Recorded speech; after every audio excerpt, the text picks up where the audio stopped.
Meus irmãos e minhas irmãs, graça, misericórdia e paz da parte de nosso Senhor e Salvador Jesus Cristo. Estaremos nesse momento meditando na palavra do nosso Deus. O texto escolhido é Atos capítulo 16, do versículo 19 ao versículo de número 34. Leamos o texto da palavra do Senhor. Vendo os seus senhores que se lhes desfizera a esperança do lucro, agarrando em Paulo e Silas, os arrastaram para a praça à presença das autoridades. E levando-os aos pretores, disseram: Estes homens, sendo judeus, perturbam a nossa cidade, propagando costumes que não podemos receber nem praticar, porque somos romanos. Levantou-se a multidão, unida contra eles, e os pretores, rasgando-lhes as vestes, mandaram açoitá-los com varas. E depois de lhes darem muitos açoites, os lançaram no cárcere, ordenando ao carcereiro que os guardasse com toda a segurança. Este, recebendo tal ordem, levou-os para o cárcere interior e lhes prendeu os pés no tronco. Por volta da meia-noite, Paulo e Silas oravam e cantavam louvores a Deus, e os demais companheiros de prisão escutavam. De repente, sobreveio tamanho terremoto que sacudiu os alicerces da prisão. Abriram-se todas as portas e soltaram-se as cadeias de todos. O carcereiro despertou do sono e, vendo abertas as portas do cárcere, puxando da espada, ia suicidar-se, supondo que os presos tivessem fugido. Mas Paulo bradou em alta voz: Não te faças nenhum mal, que todos aqui estamos. Então, o carcereiro, tendo pedido uma luz, entrou precipitadamente e, trêmulo, prostrou-se diante de Paulo e Silas. Depois, trazendo-os para fora, disse: Senhores, que devo fazer para que seja salvo? Responderam-lhe: Crê no Senhor Jesus e serás salvo, tu e tua casa. E lhe pregaram a palavra de Deus e a todos os de sua casa. Naquela mesma hora da noite, cuidando deles, lavou-lhes os vergões dos açoites. A seguir foi ele batizado e todos os seus. Então, levando-os para a sua própria casa, lhes pôs à mesa, e com todos os seus manifestava grande alegria por terem crido em Deus. Oremos ao Senhor. Oh, Pai querido, muito obrigado pela tua palavra e temos a certeza que ela fala ao nosso coração. Ministra a nós, ó Deus, pela ação do teu Espírito, para que compreendamos, ó Deus, o teu ensinamento e que possamos praticá-lo em nossa vida. Em nome do Senhor Jesus que oramos. Amém. Meus queridos irmãos e minhas irmãs, embora nós sejamos livres para ir e vir em nosso país, hoje, dia 22 de março de 2020, devido a medidas restritivas no combate ao novo coronavírus, o Covid-19, necessitamos permanecer em nossas casas agindo dessa forma para a nossa proteção pessoal, de nossa família e de outras pessoas na sociedade. Permanecer em casa é a palavra de ordem para todos nós. Mesmo assim, diante das notícias que recebemos a todo momento, a sensação é de medo, preocupação, insegurança e incerteza quanto ao que ocorrerá com a população brasileira nos próximos dias. Como enfrentar esse tempo tão difícil? Como ter um coração em paz e confiante diante do que está acontecendo no mundo e que tem se aproximado assustadoramente de nós? A história ocorrida na cidade de Filipos, narrada por Lucas no livro de Atos, que envolve Paulo, Silas e o carcereiro daquela cidade, ajuda-nos a enfrentarmos esse tempo difícil. Durante a segunda viagem missionária, após concluírem que Deus os havia chamado para anunciar o Evangelho na Macedônia, Paulo e Silas viajaram para uma importante cidade que era colônia romana, chamada Filipos. Ali eles pregaram o Evangelho para um grupo de mulheres e Lídia, uma comerciante vendedora de púrpura da cidade de Tiatira, compreendeu o Evangelho e foi batizada juntamente com todos os de sua casa. Havia na cidade de Filipos uma jovem escrava possessa de espírito adivinhador que era explorada pelos seus senhores. Após alguns dias, ouvindo a jovem repetir: Estes homens são servos do Deus Altíssimo e vos anunciam o caminho da salvação, Paulo, indignado, expulsou o espírito maligno da jovem, ordenando que se retirasse dela em nome de Jesus Cristo. A intervenção divina, por intermédio de Paulo, na libertação da jovem, provocou revolta da parte dos seus senhores, porque acabavam de perder a sórdida fonte de seu lucro. Paulo e Silas são agora acusados de perturbarem a cidade, propagando costumes indignos dos cidadãos romanos. As consequências para Paulo e Silas são terríveis. Eles são humilhados publicamente, suas vestes rasgadas e açoitados. O carcereiro recebe ordem dos magistrados, os pretores, para guardá-los com toda a segurança. Obedecendo-lhes, prende os pés dos missionários no tronco. Você já deve ter visto em filmes ou séries sobre escravidão alguma imagem semelhante. No entanto, os servos de Deus transformaram seu cárcere em local de culto, onde oraram e louvaram o nome do Senhor. Não se tratava de gemidos, mas de hinos que saíam de seus lábios. Em vez de amaldiçoar os homens, eles louvavam a Deus. Os demais prisioneiros não ouviam mais nada senão as orações e os louvores de Paulo e Silas. Não é fácil orar e cantar quando sofremos, não é mesmo? Mas o nosso Deus é capaz de inspirar canções de louvor durante a noite. O carcereiro dormia, afinal, ele havia tomado todas as providências necessárias para que os prisioneiros não escapassem. Confiado em sua competência e eficiência, ele descansava. Mas acontece um grande terremoto, capaz de abalar os alicerces da prisão, abrir as portas das celas e soltar as algemas de todos os prisioneiros. O carcereiro desperta e, vendo as portas do cárcere abertas, imaginando que todos os prisioneiros tivessem fugido, tenta tirar a própria vida, sendo interrompido imediatamente por Paulo, que grita para ele não se matar, pois tudo se encontrava em ordem dentro das celas. A atitude do carcereiro de tentar tirar a própria vida se deu porque a lei romana determinava que o responsável pelos presos, em caso de fuga dos prisioneiros, receberia a mesma pena do prisioneiro que havia fugido. Neste caso, ele pensou que todos tivessem fugido e ele seria provavelmente executado. Ele estava preferindo o suicídio a ter de encarar a humilhação e a execução. Tendo percebido que algo diferente ocorrera, o carcereiro, trêmulo e confuso, vai conferir. No instante em que entra na cela de Paulo e Silas, ele se prostra diante dos servos do Senhor. Logo após, os conduz para fora, demonstrando interesse por sua salvação com a pergunta: Senhores, que devo fazer para que seja salvo? Agora, Paulo e Silas, os prisioneiros, estavam sendo vistos por ele como uma ajuda valiosa para sua necessidade de libertação. Paulo e Silas respondem com autoridade: crê no Senhor Jesus e serás salvo tu e tua casa. A única coisa que o carcereiro poderia fazer para ser salvo era crer em Jesus. A obra completa de salvação fora realizada por Jesus. Agora era hora de crer nele. Nessa resposta, vemos que os apóstolos demonstram interesse pela salvação do carcereiro e de sua família. A palavra de Deus é pregada por Paulo e Silas para o carcereiro e os de sua casa. E casa aqui pode incluir, além de mulher e filhos, funcionários da casa. A palavra de Paulo é pregada, a palavra de Deus, ou melhor, é pregada por Paulo, porque a fé vem pela pregação e a pregação pela palavra de Cristo. Como a situação mudou completamente. Os prisioneiros que deveriam ser guardados com toda segurança agora se encontram livremente falando de Jesus para o carcereiro e sua família, recebendo os cuidados pessoais por causa de suas feridas e batizando pessoas de uma casa inteira. O Evangelho de nosso Senhor Jesus Cristo é mesmo poderoso.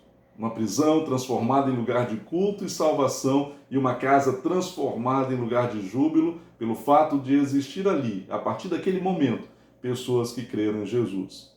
O que vemos nessa história?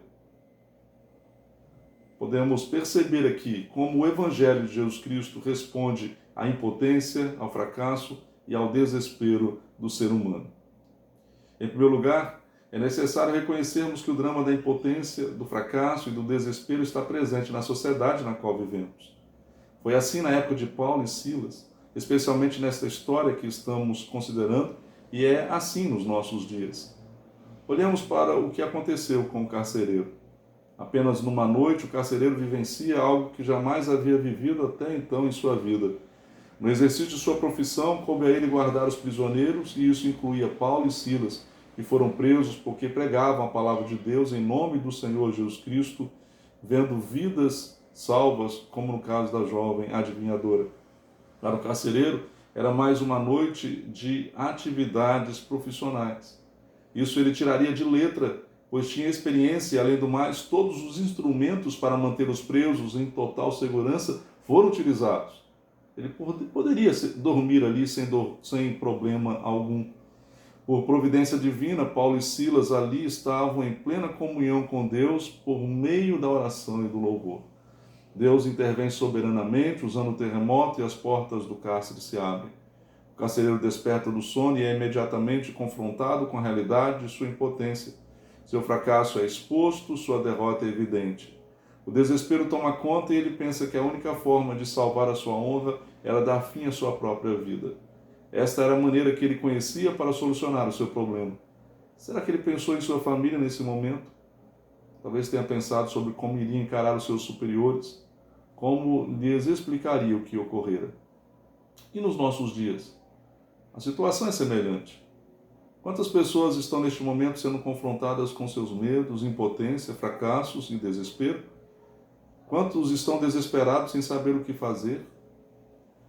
Diante desta situação em que nós estamos vivendo, da chegada do vírus, da aproximação do vírus aqui entre nós, quantas pessoas estão em situações de desemprego? E hoje no país nós estamos ainda vivenciando essa situação do drama de milhões de pessoas desempregadas. Outras até têm o seu emprego, mas estão endividadas. Pais estão experimentando o fracasso na criação dos filhos e vendo-os se perderem no crime e nas drogas. Casais estão em conflitos e casamentos estão se desfazendo, deixando pessoas com enormes feridas em suas almas. Famílias que caminhavam bem são surpreendidas com enfermidades e perdas de seus entes queridos. Encontramos adolescentes e jovens fechados em si mesmos e voltados para seus problemas, sem coragem de apresentá-los. São pessoas convivendo com seus traumas e medos. A verdade, meus queridos, é que todos nós estamos sujeitos ao drama da impotência, do fracasso e do desespero. Então, o que fazer? Em segundo lugar, o Evangelho traz Jesus como resposta para o drama da impotência, do fracasso e do desespero dos homens e mulheres deste mundo. O carcereiro, ao ouvir a voz de Paulo pedindo-lhe que não fizesse nenhum mal a si mesmo, pois ninguém havia fugido, foi se encontrar com Paulo e Silas e lhes fez a seguinte pergunta: Senhores, que devo fazer para que seja salvo? Em que tipo de salvação ele estava pensando? Talvez pudesse estar pensando ainda a respeito de seu castigo por parte de seus superiores, ou talvez estivesse com medo do que poderia ser feito com ele da parte dos prisioneiros que tiveram suas celas abertas. Mas o certo é que sua pergunta revela que ele precisava de ajuda, ele precisava de salvação. Quando a pergunta é feita, Paulo e Silas já estavam preparados para responderem de modo preciso: crê no Senhor Jesus e será salvo tu e tua casa. Não importam os motivos do fracasso, desapontamento, medo e trauma. O que importa é que Jesus salva as pessoas, mesmo que elas estejam experimentando desapontamento, medo, fracasso e desespero. Jesus salva o pecador. Quando Paulo e Silas falam sobre a necessidade de crer, eles não estão levando o carcereiro a acreditar em algum ideal, alguma concepção, alguma religião, alguma fórmula, ou a acreditar em si mesmo. Eles estão conduzindo o carcereiro à fé em Jesus Cristo. Nossa impotência, nosso medo, fracasso e desespero são apenas a ponta do iceberg. Existe algo muito mais profundo que gera todas as angústias da alma. É o pecado. A Bíblia diz que todos pecaram e carecem da glória de Deus. Romanos 3, versículo 23. A Bíblia afirma também que no caminho do pecador há destruição e miséria, e que ele desconhece o caminho da paz, e o temor de Deus não está diante dos seus olhos. Romanos 3, versículo 16 ao versículo 18. John Stott, comentarista bíblico, ele diz: todo medo traz consigo uma dose de paralisia. Ninguém que tenha medo é livre. Além do mais, o medo é como um fungo. Cresce mais e rapidamente no escuro. É essencial, portanto, trazer à luz os nossos medos e olhar para eles, especialmente à luz da vitória e supremacia de Jesus Cristo. Não há nada a fazer a não ser confiar inteiramente na graça de Jesus Cristo. Paulo e Silas pregam o evangelho para o carcereiro e para os de sua casa. O homem precisava ser salvo, mas os de sua casa também. Não era a fé do carcereiro que salvaria as demais pessoas de sua família. Cada pessoa da família deveria ouvir a pregação da palavra de Deus e crer. O que Paulo pregou? Observando que os pregadores mencionados em Atos pregam ou pregavam, inclusive o próprio Paulo, podemos afirmar que ele, o apóstolo Paulo, pregou a Jesus e a ressurreição. Falou da vida de Cristo e sua obra salvadora, a morte de Jesus na cruz e sua gloriosa ressurreição. Pregou a necessidade de arrependimento dos pecados e da entrega obediente a Jesus Cristo. Ele lhes anunciou o evangelho da paz. Jesus morreu, ressuscitou e foi exaltado à mão direita de Deus Pai, e tudo foi posto debaixo de seus pés. Portanto, todas as coisas que nos fazem temer e nos paralisam estão debaixo dos pés de Cristo. Quando nos enxergamos ali, então o poder que elas tinham de nos aterrorizar é totalmente destruído. Em terceiro lugar, o Evangelho conduz homens e mulheres que creem em Jesus a demonstrarem a presença da graça de Deus em suas vidas. O medo, o fracasso, a impotência e o desespero dos homens têm de soar em nossos ouvidos como a pergunta feita pelo carcereiro: o que devo fazer para que seja salvo? Onde nós estamos? Onde a igreja está diante das mazelas do homem por causa do pecado? Qual a resposta da igreja? Paulo e Silas representam a igreja. Eles viviam seus dramas e dificuldades olhando para Jesus. Naquela prisão desconfortável e sentindo dores por causa dos açoites, eles compreenderam que o Senhor Jesus os usava para pregar o evangelho para um homem em sua família. Deus coloca a sua igreja neste mundo de pessoas tão complicadas e necessitadas para que respondamos a elas com a mensagem do evangelho, a qualquer momento, em qualquer lugar e em qualquer circunstância. O interessante é que Deus usa pessoas imperfeitas e necessitadas como nós para comunicar o evangelho que continua libertando os complicados e necessitados deste mundo, a fim de usufruírem da presença, da alegria e da assistência do Senhor Jesus Cristo, que morreu, ressuscitou e está à direita de Deus, intercedendo por nós. Jesus, enquanto homem na terra, passou também por tentações, sofrimentos, dores, decepções, abandono. Ou seja, todas as dificuldades que nós passamos porque pecamos, ele passou, mas sem pecado, para que por meio dele tenhamos misericórdia e encontremos socorro nas ocasiões em que os dramas da vida se apresentam. Deus não abriu apenas as portas do cárcere onde Paulo e Silas estavam. Ele abriu as portas do coração e mente do carcereiro e de sua família para que compreendessem o evangelho de Jesus Cristo e fossem por ele salvos. A graça de Deus se evidenciou de tal maneira na vida do carcereiro e de sua família que agora não o vemos mais angustiado e sim transmitindo paz. O carcereiro maltratou Paulo e Silas ao prender seus pés no tronco e também ao deixá-los feridos sem nenhum cuidado. Mas após ouvir o evangelho e experimentar o poder transformador de Jesus Cristo, ele cuidou das feridas produzidas pelos açoites que os servos de Deus receberam. O amor derramado pelo Espírito Santo inundou completamente a vida do carcereiro.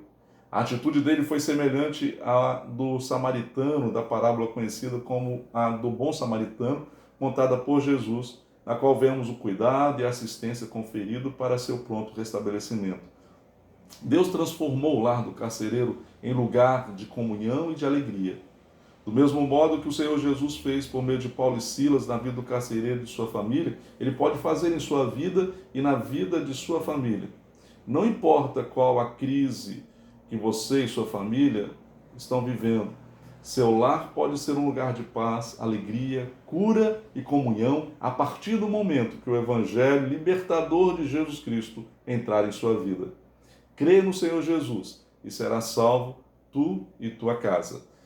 Concluindo, afirmo que o Evangelho de Jesus Cristo continua sendo o poder de Jesus para libertar e transformar vidas. John Stott diz que salvação é libertação e tem aspectos positivos e negativos. Ela inclui libertação do justo julgamento de Deus para os nossos pecados, libertação da nossa culpa e da nossa consciência culpada, libertação para um novo relacionamento com Ele, no qual nos tornamos filhos seus, reconciliados e perdoados, e passamos a conhecê-lo como nosso Pai. É a libertação da amarga escravidão da vida sem sentido para um novo senso de propósito na nova e divina sociedade do amor, em que os últimos são os primeiros, os pobres são ricos e os mansos herdeiros. É a libertação da escura prisão de nosso próprio egocentrismo para uma nova vida de autorrealização através de serviço altruísta e abnegado.